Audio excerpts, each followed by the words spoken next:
Hello students, कैसे हैं आप सब लोग। तो आपका स्वागत है फिर से हमारे चैनल पे। तो हम सीटेट का इंग्लिश का पेपर हम आपको करा रहे थे। जो सीटेट में आपको इंग्लिश आएगी, हम आपको वो इंग्लिश पढ़ा रहे हैं। और सीटेट में स्टूडेंट्स देखिए, आपका 15 नंबर का पैसेज आएगा, मतलब 2 पैसे जाएंगे आपके। और इसके अलावा जो कुल टोटल जो क्वेश्चन आएंगे वो तो आपके 30 हैं। ठीक, 15 नंबर आपका कॉम्प्रहेंसन रहेगा।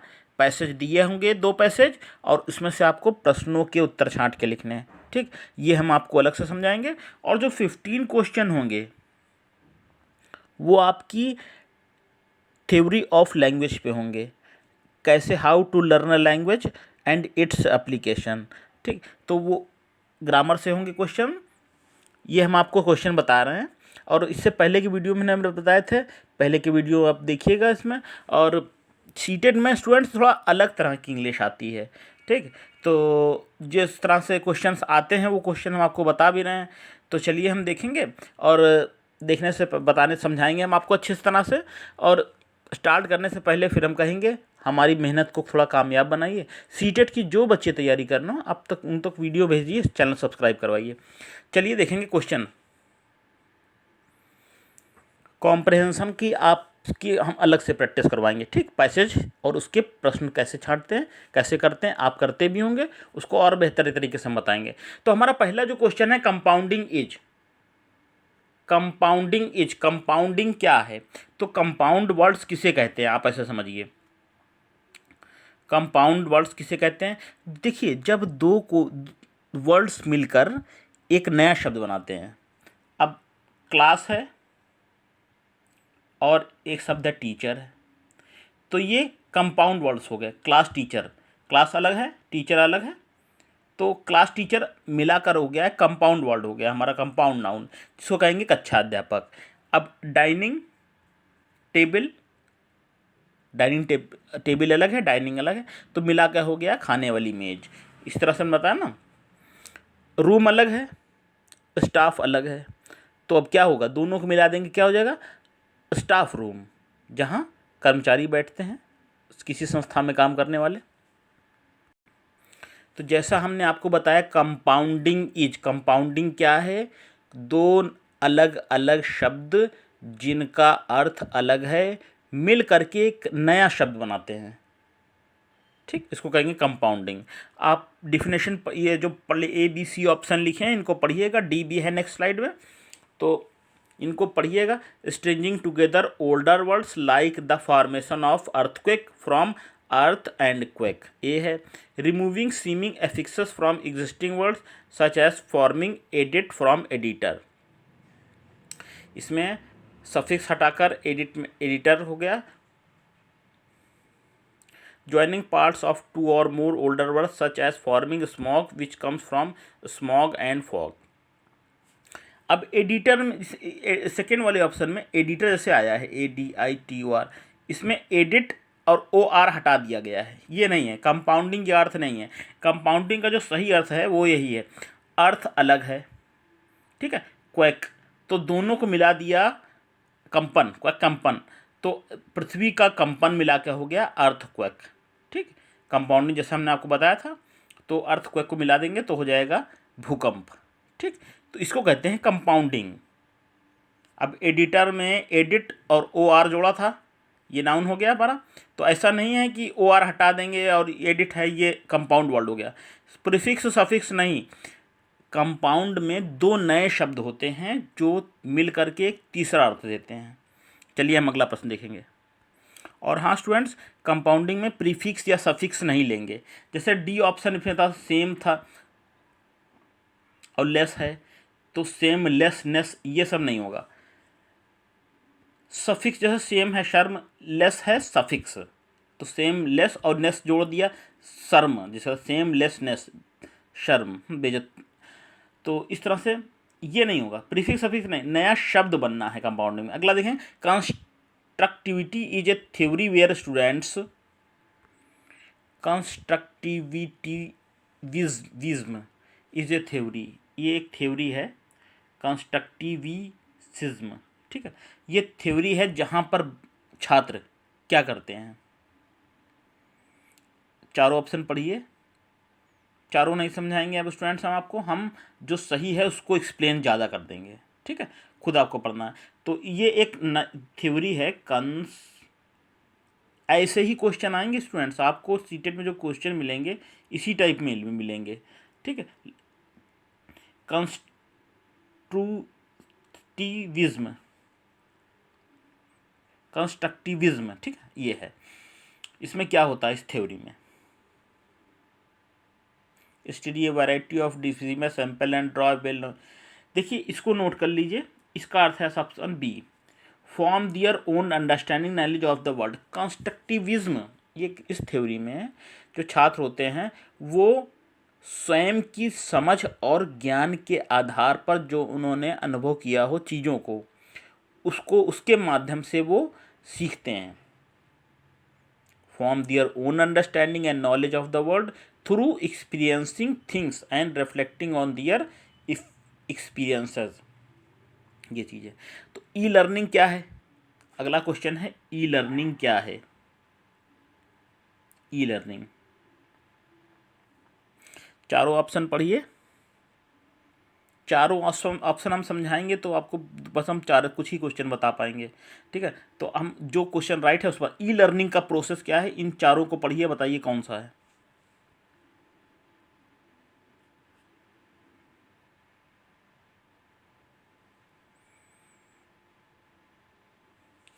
इसका जो सही ऑप्शन है, use of electronic media information and communication technology, C है ई। इलेक्ट्रॉनिक मीडिया और किस माध्यम से सूचना और तकनीकों के का इस्तेमाल करना, ठीक, ये है आपका ई लर्निंग है, use of electronic media and information, ठीक है। एग्जाम्पल ऑफ इरेगुलर वर्क का उदाहरण बताना है। देखिए रेगुलर वर्ब और इरेगुलर वर्ब के बारे में हमको थोड़ा बता दें। जिस, अगर आपको पता होगा 80% ऐसे वर्ब हैं जिसके फर्स्ट फॉर्म और सेकेंड और थर्ड फॉर्म एक होता है, केवल हम ईडी लगा देते हैं। एराइव का एराइव्ड एराइव्ड, अरेस्ट का अरेस्टेड अरेस्टेड, ठीक है, ये रेगुलर वर्ब हैं, ठीक। किल किल्ड किल्ड, मतलब सेकेंड फॉर्म भी किल्ड हुई, थर्ड फॉर्म भी किल्ड हुई, ठीक। तो ये आपकी रेगुलर वर्ब होंगी। इरेगुलर वर्ब वो हैं जो तीनों फॉर्म अलग होंगी, ठीक है।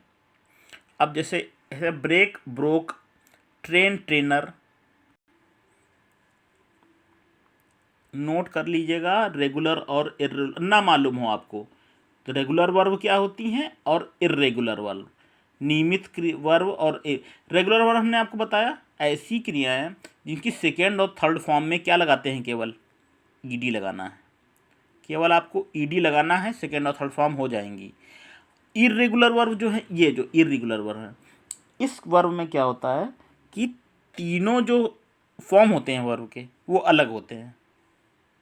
Break broke broken, take took taken, तो तीनों इसमें अलग हो गए। अधिकतर हमने बताया स्टूडेंट 80% 80% ऐसी वर्ब हैं जिनमें जो रेगुलर वर्ब मतलब ईडी ईडी आप लगा देंगे तो आपका सेकेंड और थर्ड फॉर्म भर जाएगा। तो इसमें आंसर तो बिल्कुल सही है, ब्रेक ब्रोक ये इर्रेगुलर वर्ब है, थर्ड फॉर्म हो जाएगा ब्रोकन। तो ये जैसे वॉक वॉकड है, ये रेगुलर वर्ब है, walk walked walked regular verb है, और ट्रेन ट्रेनर हैप्पी हैप्पीनर ये वर्ब नहीं है, ठीक है ये। हाँ, उम्मीद है आपने कुछ रेगुलर और इरेगुलर वर्ब के बारे में जाना होगा, ठीक, आपको थोड़ा पता भी होगा इसमें। देखिए अगला देखेंगे, a subject centred approach is where learning experiences are organised around. Question कह रहा है एक सब्जेक्ट सेंटर्ड अप्रोच, एक ऐसा अप्रोच का मतलब था सोच, ऐसी बात, सब्जेक्ट सेंटर एक विषय पर केंद्रित बात, विषय, is where learning experience are organise जहाँ पर सीखने का अनुभव ऑर्गेनाइज होता है, around student interest, teachers subject competency, course content की डी है एजुकेशनल टेक्नोलॉजी। इसमें आपका सही होगा कोर्स कंटेंट, ठीक, कोर्स कंटेंट इसमें आपका सही होगा। Standardised assessment means standardised assessment, इसको नोट कर लीजिएगा, दिक्कत हो थोड़ा सा। स्टैंडर्डाइज्ड असेसमेंट, इसका क्या मतलब है?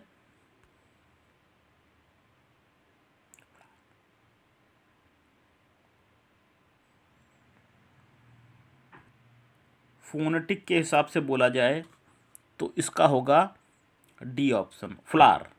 फ्लावर है मतलब ना, इसको बोलेंगे फोनेटिक के हिसाब से बोलेंगे, फोनेटिक का प्रोनाउंसिएशन होगा इसका फ्लावर, FLOUR, फ्लावर। ठीक, डी ऑप्शन आपका सही है। ये ABC नहीं सही है, डी आपका सही होगा।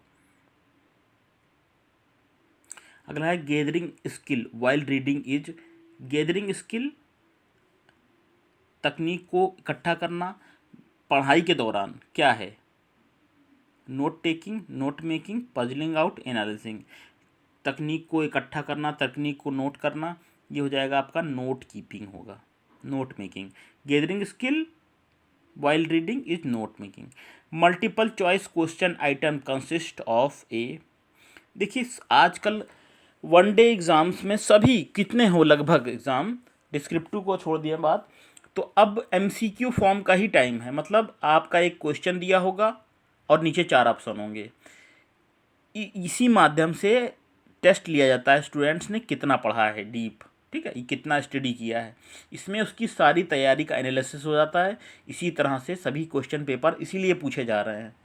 अब तो हाई स्कूल इंटरों में भी इस तरह से MCQ पूछे जाते हैं। तो है मल्टीपल चॉइस आइटम्स का कंसिस्ट ऑफ, जो मल्टीपल चॉइस क्वेश्चंस होते हैं उसमें क्या होता है कंसिस्ट, सेट ऑफ क्वेश्चंस होते हैं, ऑप्शंस टू चूज क्वेश्चंस होता है, सीक्वेंस ऑफ ग्रामेटिकल एरर होता है, stem and set of options होता है। 144 का क्या होगा?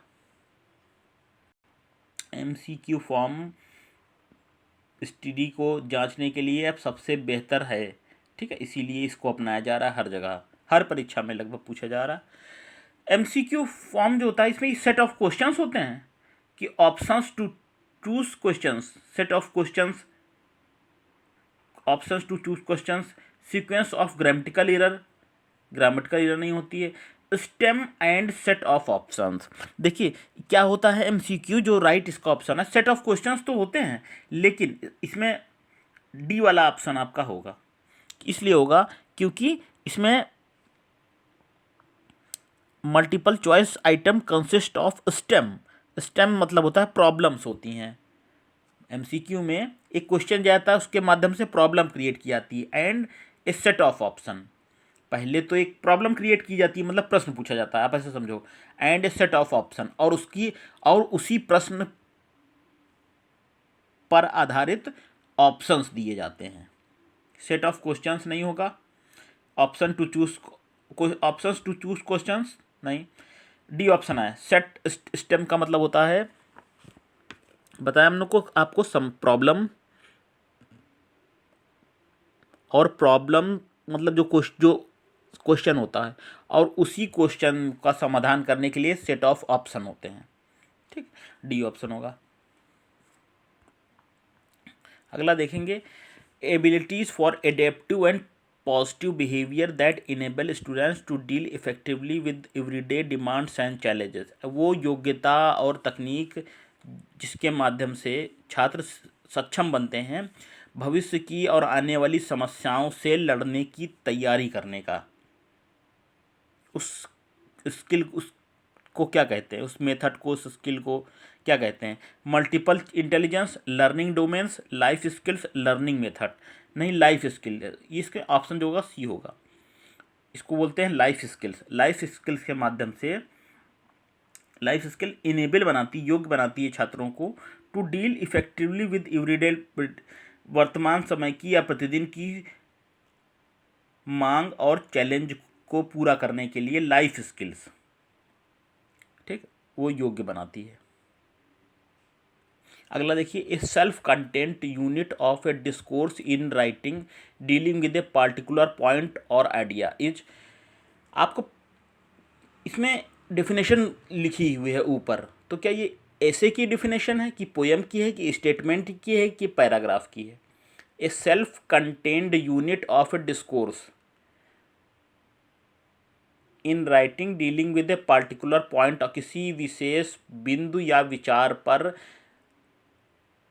लेखक या व्यक्ति विशेष द्वारा रखे गए विचारों का संग्रह राइटिंग के रूप में। ठीक है, ए self content unit of A discourse in writing dealing with a particular point और आइडिया। तो ये पोयम तो है नहीं, पोयम में तो क्रमबद्ध या लयबद्ध होता है, स्टेटमेंट भी नहीं है, क्योंकि writing dealing with the particular point बड़ा एक विषय पर बड़ा लेख होना होता है। ऐसे भी नहीं, ये पैराग्राफ है। ठीक है, क्योंकि पैराग्राफ में self content unit of discourse writing एक पार्टिकुलर पॉइंट या आइडिया दिया होता है, उसी पर आधारित बातें लेखक कहता है। ठीक, ये चीज़ें हैं। पैराग्राफ जैसे आपके, आप समझो कंप्रहेंशन में जो पैराग्राफ आता है वो उसमें एक टॉपिक को उठा करके उसी के विषय में विस्तार से या अपनी बातों को बताया जाता है, फिर क्वेश्चन पूछे जाते हैं। ठीक है, तो उसी की डेफिनेशन है। ऐसे अगर आप कहेंगे, ऐसे को आप कह सकते हैं कि एक विषय पर विस्तार से बात करना। ठीक, तो चीज़ अलग हो जाएगी। इसमें यूनिट ऑफ डिस्कोर्स होता है। ठीक है, राइटिंग डीलिंग विद, किसी विषय पर अपनी बात को क्रमबद्ध और सही तरीके से कहना, ये है पैराग्राफ। ठीक, पैराग्राफ में पूछा था। अगला है the following is a conditional sentence. Conditional sentence किसे कहते हैं, इसकी परिभाषा पहले हम आपको बताएंगे। कंडीशन का मतलब होता है कि यदि तुम पढ़ोगे तो पास होगे, तो तुम्हारे पास होने के लिए कंडीशन है कि तुम्हारा पढ़ना। यदि तुम मेरे पास आते तो आओगे तो हमारी तो मदद करेंगे, या तुम्हारे मेरे पास आते तो हम तुम्हारी मदद करते। तो तुम्हें मेरी मदद पाने के लिए मेरे पास आना होगा। यदि मैं चिड़िया होता तो उड़ता, तो उड़ने के लिए मेरा चिड़िया होना जरूरी होगा, ये कल्पना है। अगर मैं उड़ना चाहता हूँ तो मेरे लिए मुझे चिड़िया होना पड़े। इसको कहते हैं कंडीशनल सेंटेंस। तो इस वाक्य में इफ़ द सी स्टोर्मी कल्पना की गई है। ठीक है, कंडीशन रखी गई है कि सी स्टोर्मी, यदि समुद्र में तूफान आता है, द वेव्स आर हाई, तो क्या होगा, जो तरंगे हैं वो ऊंची उठेंगी। ये मतलब है, यदि समुद्र में तूफान है तो इसमें एक कंडीशन का मतलब होता है एक शर्त तभी पूरी हो पाएगी जब दूसरी शर्त उस पर अमल करेगी। ठीक, तो ये सबसे ईजी है वाक्य। अगला देखिए, अब 3 क्वेश्चन और स्टूडेंट देखेंगे। Communication technology that enables sharing of education resources with in an institution. बताइए, ऐसा एक कम्युनिकेशन टेक्नोलॉजी जो योग्य बनाती है शिक्षा को बांटने में विद इन एन, किसी भी संस्था में शिक्षा का प्रचार को करने के लिए, बताने के लिए कौन सी टेक्निक अपनाई जाती है। इसमें आपका बी ऑप्शन सही है, interact. encouraging the students to love the world and to imagine a peaceful future and caring for the student and encouraging the student to care for other is encouraging the students to love the world, छात्रों को प्रोत्साहित करना कि वो दुनिया से प्यार करें, and to imagine a peaceful future, और इस बात का वो विचार करें, कल्पना करें कि आने वाला संसार शांति से भविष्य भरा होगा, आगे वाला भविष्य शांतिमय होगा। And caring for the students, और स्टूडेंट्स की चिंता होगी।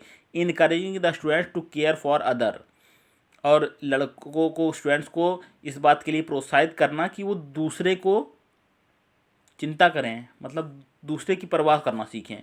अदर इज, ये किस प्रकार की शिक्षा आदि है। अभी जो हमने परिभाषा बताई इंग्लिश की हिंदी, इस शिक्षा को कौन सी शिक्षा कहेंगे। सबसे प्रेम करने की शिक्षा बताना, और सुखद और शांतिपूर्ण भविष्य की आशा करना, उम्मीद करना है लड़कों के लिए, और सबकी चिंता करना, इस तरह सबको आगे बढ़ने का मौका। ये किस तरह की शिक्षा है। डिस्टेंस है, एकेडमिक है, वोकेशनल है कि वैल्यूज़ है। वैल्यूज़ हैं, ये सी ऑप्शन है। हमारे वैल्यूज़ जो है नैतिक शिक्षा होती है, यही वह वैल्यूज़ हैं हमारी, ममता, दया, करुणा, प्रेम, सहानुभूति, सहयोग, ठीक, ये सब चीज़ें। तो ये इस तरह की एजुकेशन कहलाएगी वैल्यूज़ एजुकेशन। वैल्यूज़ एजुकेशन इसकी बहुत ज़रूरत है, नैतिकता की ज़रूरत है शिक्षा में। नैतिकता का वैसे भी ह्रास हो रहा है। हमारे दिल में किसी के लिए प्रेम नहीं, सहानुभूति नहीं, एक्सीडेंट हो जाते हैं, लोग वीडियो बनाने लगते हैं। इस तरह से होता है जो नैतिक मूल्यों का पतन हो रहा है, एक दूसरे के प्रति हम लोग का प्रेम नहीं, घृणा की भावना जग रही है। तो वैल्यू एजुकेशन की ज़रूरत है, वैल्यूज़। चलिए लास्ट क्वेश्चन देखेंगे। A communication techniques that require the listeners to feed back what they have heard in their own words to confirm the understanding।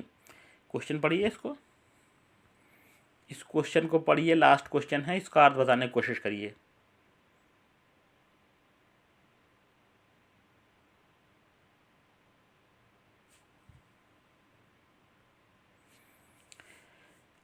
हम आपको बता भी देते हैं इसमें लिसनिंग किस प्रकार की है।